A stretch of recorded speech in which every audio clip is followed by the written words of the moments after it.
All right, for more on this big Senators win, here is, as promised, our NHL analyst, Martin Biron. Marty, it was a week filled with turmoil for this Ottawa Senators team. And then I love the players came out and basically said, oh, we love this coach. We love DJ Smith.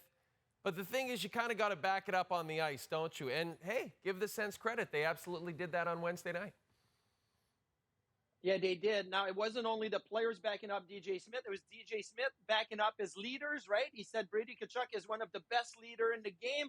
And I think it goes both ways. But you still have to coach. You still have to find ways to put a good lineup together and win games. So what does DJ Smith do? He puts Tim Stützle with Matthew Joseph and Claude Giroux. And Claude Giroux in Philadelphia went through 5 coaches. He says, I want to play for DJ Smith. I want stability.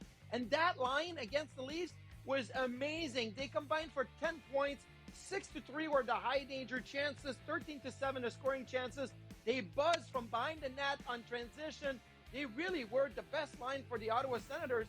And so you got to give credit to DJ Smith because that line had only played 5 minutes of 5-on-5 hockey together all season long. And so you go to the, you spin the wheel and you say, okay, how can I get some offense? How can I help my team? Well, that line definitely did that, and it was all DJ Smith putting it together. So you got to give credit to the coach for finding new recipes, new lines, and it worked against the Leafs. And so a massive win for Ottawa. Then a loss for the Leafs, and Marty, not just a loss.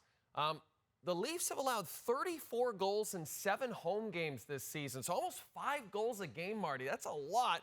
And I know you're always watching the goaltenders closely. What are you seeing from this tandem? And should the Leafs be concerned about what's happening?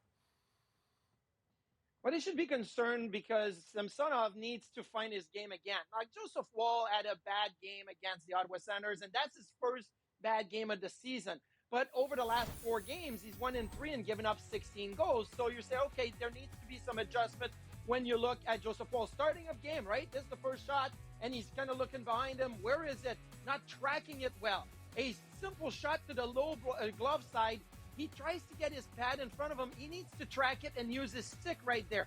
So I really feel that traffic in front of him was an issue in this game. Same thing here. This is a great angle. You see Chikrin shooting it. It goes underneath the left pad. You need to get your stick there. So these are all workable things for Joseph Woll. And then he gets caught outside of his crease. This is not a good feeling for a goaltender, even though the game was pretty much out of reach at that point. It was 5-3. That made it 6-3. But they're all workable things. So for Joseph Woll, work on tracking, simple drills.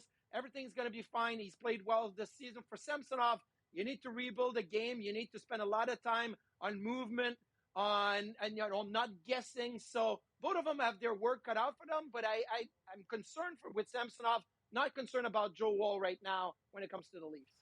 We're going to stick with the goaltending theme for our top 10 coming up, Marty. It's top 10 adventures outside the crease, and Marty is going to be back later in the show to help us with that top 10. That's later on this edition of SportsCenter.